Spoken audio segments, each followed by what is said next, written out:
เอาสบายดีพี่น้องสบายดีเด้อทุกคนสบายดีเมื่อนี้เข้าสู่ซองน้องสุกสาวลาวเผาบางกองเด้อทุกคนเลยเมื่อนี้น้องกสิพาFCไปหาหน่อไม้ทุกคนเพราะว่าบ้ามตาเป็นมือกองให้ทุกคนเลยเมื่อนี้น้องกะหากระเปิดซองใหม่ๆฝากเป็นกำลังใจในเด้อ FC บ้ามตาหลายๆคนพี่น้องเฮาในประเทศต่างประเทศฝากเป็นกำลังใจให้เพื่อนเนี่ย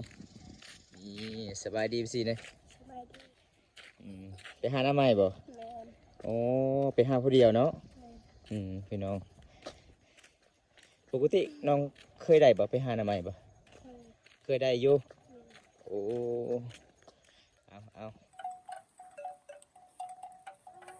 ป้าคือไหวแท้เจ้าเมื่อเอ้ยฮะเอามือตีเบ็ดเลยบ่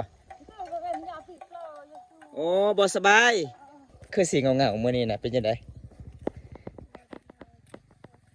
เจ็บหัวบ่สบายขนาดน้องว่าคันเห็นโจรกักนี่เอาไม้มาตีโอ้ย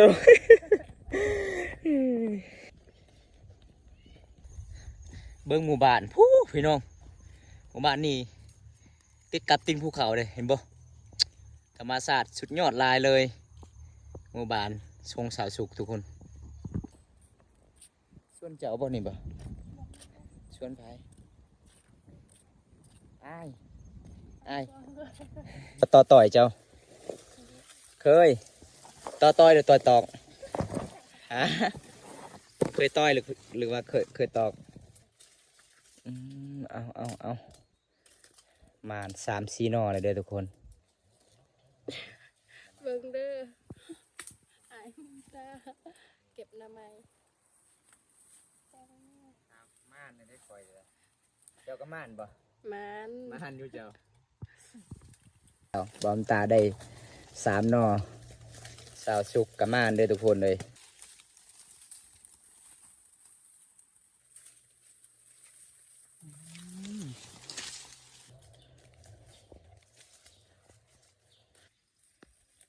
ทางไหนก่อนทางนี้บ่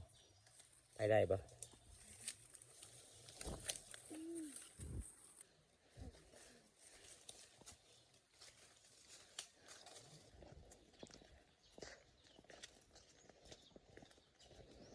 เอาหลังจากหาหน่อไม้แล้วเราก็สิไปหามักบวบไปนำเนาะโอ้พี่น้องมีหลายแนวเลยเขาจำปลูกเห็นบ่มันเลยมื้อนี้มันมักถั่วแน่น้ำไม้แน่โอ้ยเจ็บขาเด้อทุกคนเลย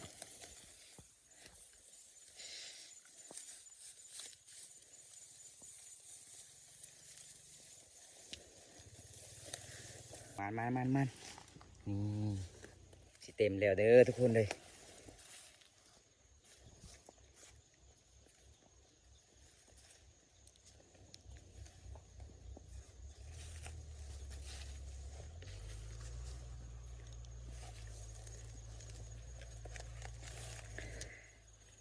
มักสัญญาเนาะบันเจอนี่เนาะแม่นปะ มักยัง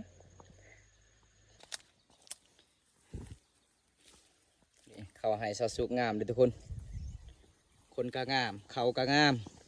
เฮ็ดจังใดพี่น้องเอ้ยพูดบ่ทันเพื่อนน้องก็บ่สบายตลอดเลยวันนี้น้องหาอยู่หากินหมานเด้อมาอย่างนี้ฮะมาอย่างนี้ของบวมมักทั่วต่อไม้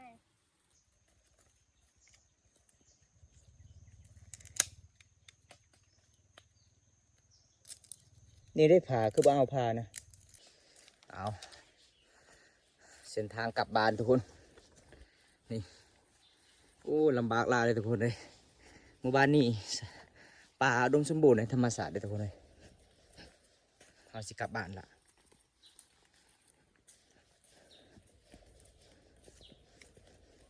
ยังไงตอนนี้หมู่บ้านเลยเนาะ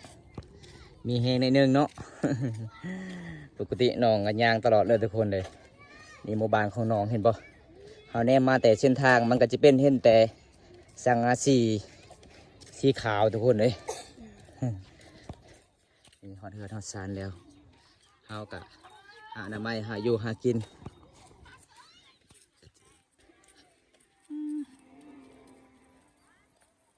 ตอนนี้ยังไม่หอดเถื่อเฮือน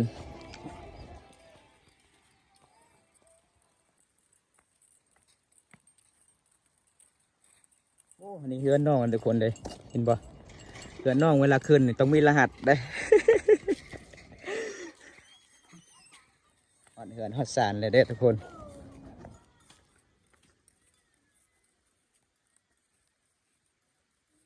โอ้ยพี่น้องเลยสงสารหลายเลยครอบครัวยากจนแน่เงินคำซ้ำแก้วกับโบมีที่เจ็บมีที่ไข่นี่ฮอดเฮือนฮอดศาลแล้วพอสบายเบิดเนาะเฮือนเจ้านี่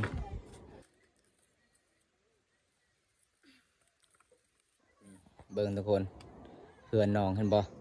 ครอบครัวกันหลายคนเลยบ่สบายมื้อนี้เฮือนสายบ้านช่องสิอยู่กับบ่มีทุกคนเห็นแล้วก็สงสารน้องหลายเลยอุ้ยพี่น้องนี่สภาพบ้านของน้องมันฝนตกนี่แล้วเลยทุกคน